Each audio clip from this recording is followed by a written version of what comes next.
ఏదైనా కథ చెప్తే మనదే ఉండాలి. ఈ కథ పేరు మొండికత్తి. అనగనగా కోసల అనే రాజ్యం ఉండేది. ఆ రాజ్యానికి నాగార్జునుడు రాజు. పక్కనే పాంచాల దేశం. ఆ రాజ్యానికి బసవేశ్వరుడు అనేవాడు రాజుగా ఉండేవాడు. ఈ రెండు రాజ్యాలకి గత 30 సంవత్సరాలుగా ఒక సుదీర్ఘమైన యుద్ధం జరుగుతోంది. నాగార్జునుడు గురుకులం పూర్తి చేసుకుని తిరిగి వస్తున్న అతని కొడుకు రాఘవుడిపై రెండు రాజ్యాలకి మధ్యలో ఉన్న తపతీ నది వంతెన దగ్గర పాంచాల దేశపు సైనికులు దాడి చేశారు. ఆ దాడిలో రాఘవుడి తండ్రి నాగార్జునుడు మరణించాడు. కానీ రాఘవుడు తన ఒంటిపై పడాల్సిన కత్తిని సగానికి విరిచి మొండి కత్తులేవా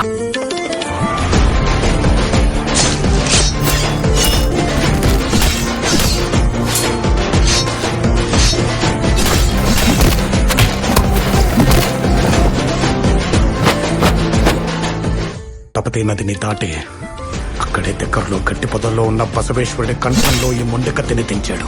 రక్తం, శవాలు, ఏడుపులు. యుద్ధం తర్వాత కనిపించే దృశ్యాలివే.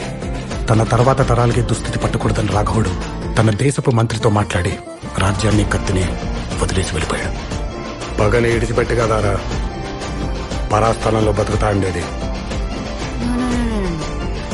యుద్ధం ఆపాలంటే అవతలి దేశపు మంత్రితో మాట్లాడు.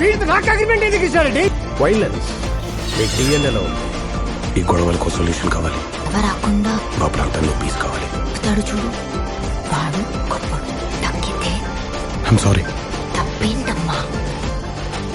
ఏం మారిచ్చావు? ముందే ఇంటికి మాట్లాడేది రాఘవరెడ్డి. ఎట్టా మారిచ్చావు? కందస్తా, ఇది ఖాయం. సుబ్బడు కొడుకు 10 ఏళ్ళోడు.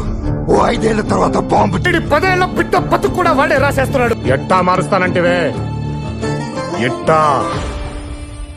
ఎట్టాగే దంచేసే సత్తా లేనోడికి శాంతడిగే హక్కు లేదు.